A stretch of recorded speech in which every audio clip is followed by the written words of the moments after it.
On this video, we are going to talk about cortisol, and we're going to talk about why it causes you to gain weight. And we're going to talk about 3 supplements you can use to reduce cortisol and help you start to lose weight. Yes, that's how powerful these 3 are. So let's dive in to all the ways cortisol is making you gain weight and what you can do about it. Simple things you can do about it. First thing, I want to start this discussion with this idea. Cortisol is the hormone that is released in your body when there is a perceived stress. So your body has to think that there is a stressor that is going to kill it. We call it running from a tiger. So that stressor can come in many different forms. So you can be stressed because of a thought. You're just sitting and a thought comes to you and all of a sudden you're like, ooh, that's so stressful. And then your body releases cortisol. You can be stressed from an interaction with a human. You can be stressed because you're overloaded with work. You can be stressed for, because of challenges in your life and things you're going through. There's a lot of stressors that increase cortisol. But what I want you to realize is that as long as cortisol is in your system, your body thinks it's running from a tiger and it will not burn fat. So you have 2 sides of the weight loss coin with cortisol. On one side, it stops weight loss. On the other side, if you are constantly secreting cortisol, that cortisol has to go somewhere. And so your body stores it as fat, specifically as belly fat. So it's really important that we see this intertwined process of cortisol and weight gain. And I also want to, before I dive into these 3 supplements, I want to remind you that cortisol is the hormone that is the stress hormone that is meant to make you move. It wants you to get up and go. So every time cortisol comes into your body, whether you're on a phone call, you're at your computer, you're at your desk, if you stay seated, all of that cortisol goes to belly fat much quicker than if you're like, oop, I just had a stressful moment, I'm going to go walk. Just get up, walk, move around. You don't have to go far. It helps you use cortisol. Now, with that in mind, 3 supplements I want to talk a bit about fall under one category, and that category is adaptogens. Adaptogens are exactly what they sound like. They help you adapt to stress. So just like I've been teaching you all metabolic switching, where you go from sugar burner to fat burner, when it comes to stress, we need to go from rest and digest into fight or flight. We need to be able to do both. But when our whole cortisol system, our stress hormone system, our HPA axis is constantly under fire, we don't switch in and out of these 2 states. We stay locked in fight or flight. So what an adaptogen does is it helps you learn how to switch into a restful time and switch back into a more stressful time, and then back into rest and then back into stress. So it gives you that ability to switch in and out. That is helpful. So the first one I want to bring to your attention is ashwagandha. This is one of my favorite. I actually really like ashwagandha. I get ashwagandha in some of the mocktails that are out there right now. A lot of people are moving into adaptogens that are in drinks that you can replace alcohol with. And a lot of those have ashwagandha in it. You'll start to see that if you start to look at the ingredient label. And what's interesting about ashwagandha is that it is a native shrub to India and parts of Africa. Its roots, the root of ashwagandha, has been used in Indian traditional medicine for years. And it's rich in a bioactive compound that is called withanolides. Now, withanolides, they act as a natural sedative. So, you take a prescription to relax you. Ashwagandha works very similarly because of this natural sedative component. But these withanolides are really interesting because studies are showing that they normalize the hypothalamic pituitary adrenal axis. So what is that? The HPA axis is that when your brain perceives a stress, whether you're looking at a stress or you're thinking about a stress, your hypothalamus sends a message to the pituitary and says, hey, pituitary, we got a tiger. We're running from a tiger. So we need to call on the adrenals to make cortisol. And so that all of a sudden you start getting cortisol pumping through your system. What these withanolides do is they will bring balance back to this HPA axis, because what is happening to a lot of us is that we get in these stressful states, but then the stress is gone, but our HPA axis is still running itself. So if you're somebody who feels like you've been under a lot of stress for a long period of time, I really want to encourage you that it might be that something like ashwagandha can really help to reset and normalize this HPA axis. We also have some scientific evidence that show that withanolides decrease your cortisol within your blood. They can lower stress and anxiety, but they really bring down the cortisol in your blood. So they don't just normalize the HPA axis, but they're actually having an effect on lowering cortisol. Now, a couple of things to note is that ashwagandha doesn't taste very good. It actually doesn't smell very good, which is why it doesn't taste very good. So you want it to be in a capsule form. Although I will tell you, I've been getting ashwagandha in a lot of drinks and they've been tasting fine. So I don't know what they're doing in those drinks, but if you get it as a powder, it does have, ashwagandha is actually Sanskrit for horse smell. So you might, if you don't want it to smell like barnyard animals, you may want to get it in capsule and avoid the raw version. So that's ashwagandha, one of my favorite. Okay, number 2, another personal favorite and one that I've used often is Kava Root. Kava Root is native to the South Pacific Islands in Hawaii. It is high in a compound called kava lactones. Now, kava lactones activate GABA. So if you guys have been following me, I've been teaching you about how progesterone activates GABA. I've talked to you about how ketones activate GABA. Those of you who've been in a longer fast and you start to feel that like calm that kicks in, that's GABA. Well, Kava Root can activate GABA. It actually specifically activates a receptor site called the GABA A receptor, and it's in your brain. And it's the same receptor site, by the way, that is activated with anti-anxiety medications. So this is not, again, we have got to come back to what the earth has provided for us and give it some credit. And Kava Root deserves a tremendous amount of credit. So there is also some really interesting studies on GABA. One that was done in the Journal of Human Psychopharmacology.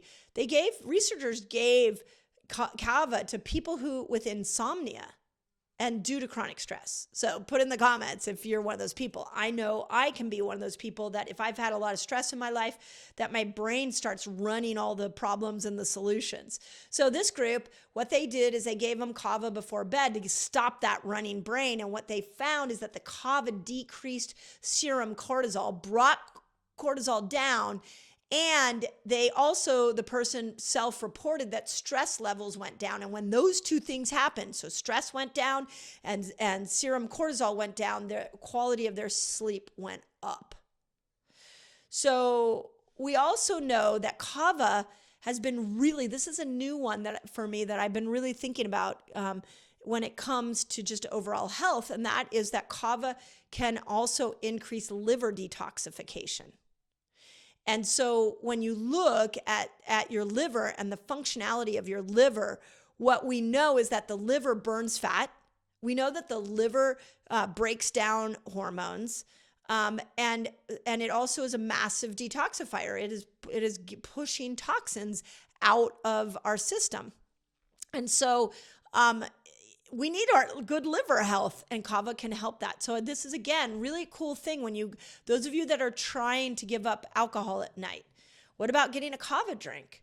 And you can, not only is it going to upregulate GABA, not only is it going to bring down cortisol, but it's going to help support your liver. So now you've got an alternative to something where the liver was being destroyed by alcohol.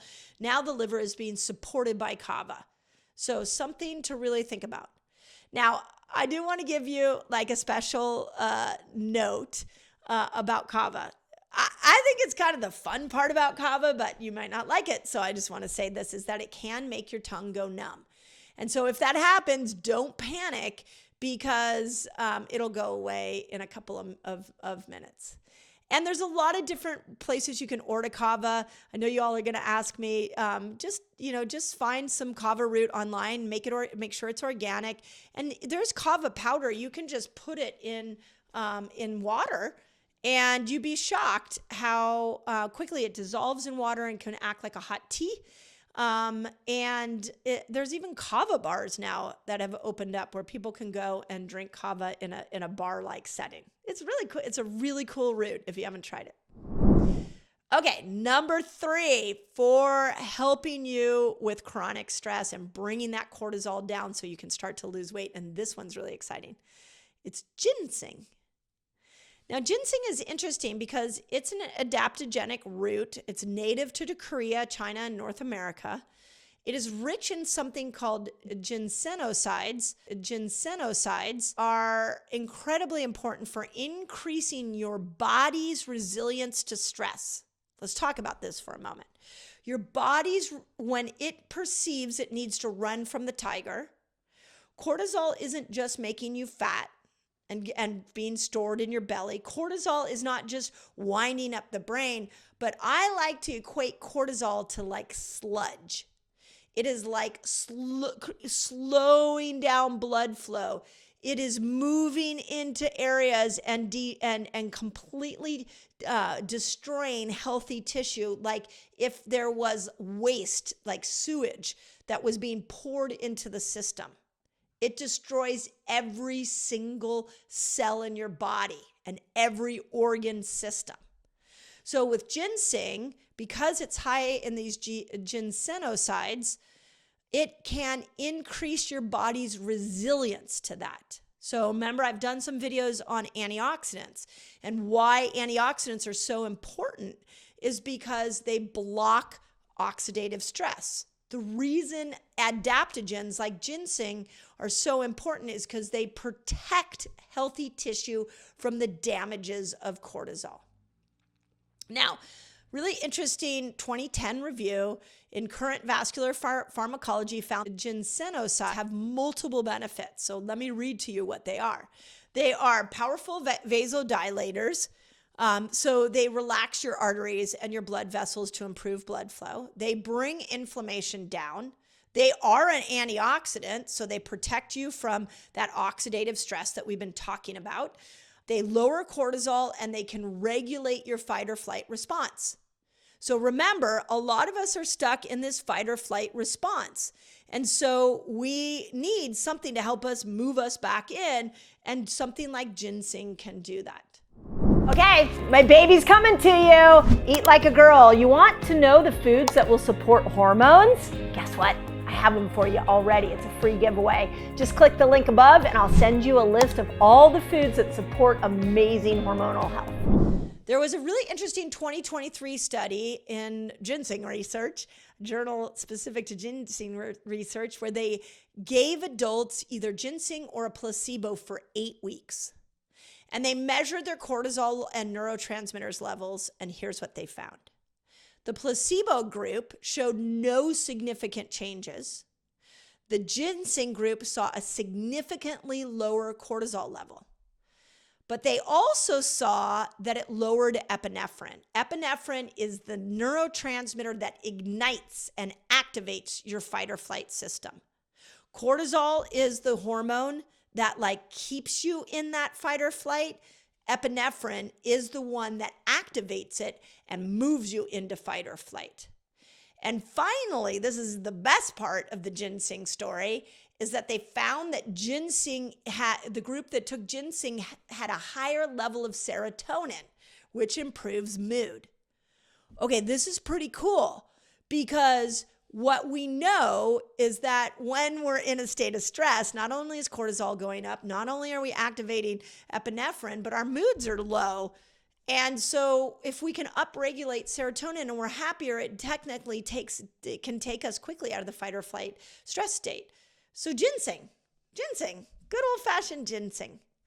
So, and the last thing that I just want to point out is that, before I go into our Q&A, is that cortisol and stress in this day and age is almost like our default mode.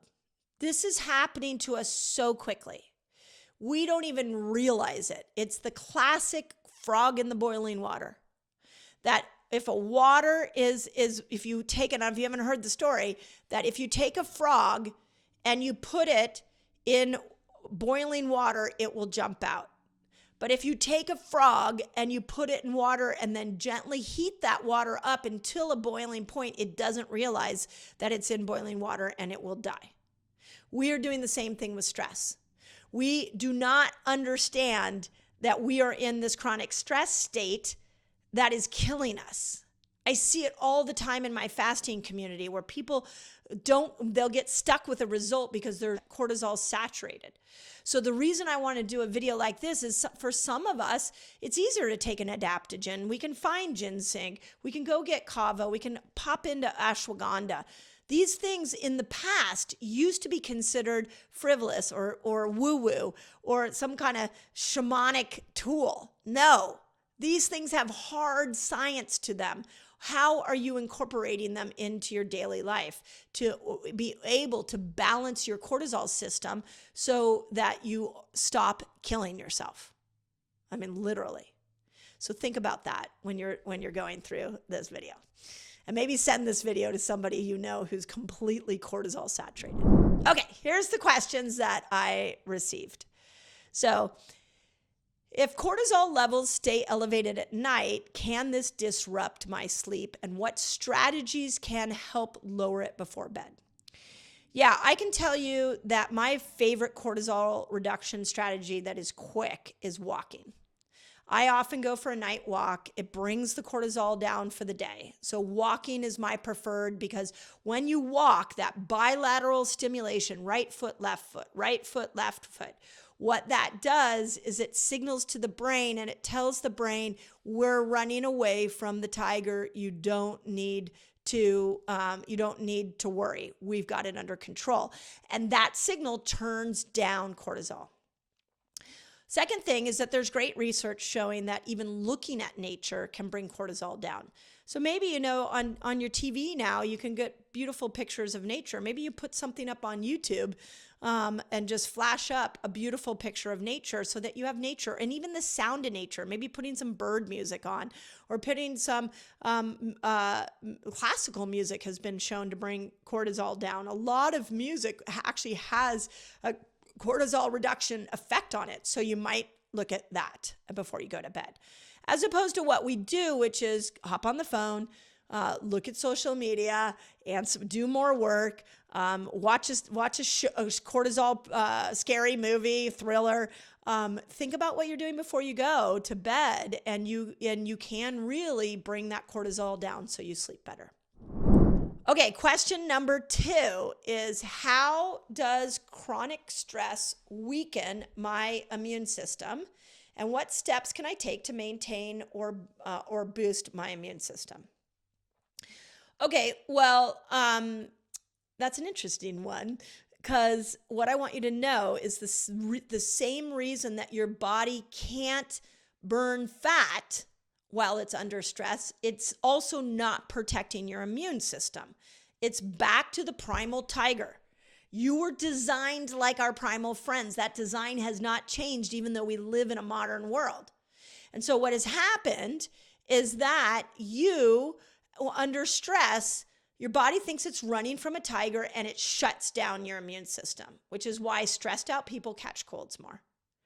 So if you want to maintain or boost your immune system, you need to pull yourself out of stress. We've talked a lot about that today. So these adaptogens can be incredibly helpful. Being aware of when stress hits, can you just go for a walk? So you use cortisol, immersing yourself in nature, hanging around people with positive attitudes, making sure you're taking breaks from stress and prioritizing recovery and rest. These all can be really helpful tools to lower your stress loads and improve your immune system. So do not lose sight of that. There's a long list of state changers in my book, Eat Like a Girl, you can go look at. But absolutely high cortisol levels and a weakened immune system go hand in hand. Okay, and then the last is, why do I sometimes feel a crash in energy or wake up tired if cortisol is supposed to help regulate alertness? Yes. So there are 3 different patterns of your cortisol system. There's an acute, there is a transitory, I'm going to call it, and there is chronic. The acute reaction to stress, there is something, let's actually put it this way. There is something called the polyvagal theory. And the polyvagal theory says we're supposed to dip into stress and then dip out. That would be your acute stress. Acute stress is where you get stress in doses, but you're able to balance back. Transitory stress is where you're transitioning into a chronic stress state, where you're spending more time in a stress state than a relaxed state. In this state, you are cortisol saturated. Your HPA axis has been working a lot. And this is the beginning of where stress is not giving you energy. In acute stress, you have a great energy. And you get a pulse of cortisol, and all of a sudden you're wound up and you're energized. In transitory stress state, in that in-between state, you're moving towards stress, tanking your energy. So a really good measurement for where you are on the stress level is to think about that. Think about, do I get energized when I'm stressed, or do I actually does my energy tank? Am I getting tired with stress? Another tool that I used to teach my patients in my clinic all the time was when you go from sitting to standing, do you get dizzy? If you go from sitting to standing and get dizzy, it means your adrenals are a little sluggish because they control that positional blood pressure, and that you're moving towards a chronic stress state. So the polyvagal theory was like, as humans, we should dip in and out of stress, which is your acute stress stage. That transitory stress means things are getting bad for you, and you're starting to get fatigued, you get dizzy, things like that. Now we move into the chronic stress. Chronic stress state is where you have been in fight or flight for so long, your body is starting to shut down. This is something called the freeze mode. And that's what the polyvagal theory is that you have now hit freeze mode. And freeze mode is where your body goes, gosh, I've been under stress for so long that I am going to shut all systems down. It's going to shut your metabolic system, your hormonal system. It's going to shut your immune system down. You will not be awake. You will feel numb. You will feel exhausted. You will want to withdraw. That person who is depressed and overwhelmed, they typically are in the freeze state. So when you ask me the question of like, where am I in this? I just want you to know that there is a spectrum of stress that you can consider for yourself. And that spectrum of stress is important to know where you are. If you are energized by stress, you're in the acute phase. If you are kind of tanked by stress, if stressful news makes you feel a little low in energy, you're in the transitory state. But if stress actually makes you exhausted, you are in the chronic freeze state, and it's an SOS from your body that it's time to prioritize your nervous system. It's time to get you back into a state of a balanced nervous system. And hopefully you're understanding in videos like this, hopefully you're understanding that adaptogens can do it. That's why it's really cool to bring you this video and to talk about something like adaptogens that might help pull you out of that chronic stress state. The last thing I want to say on stress is that we want to make sure we don't stack our stress.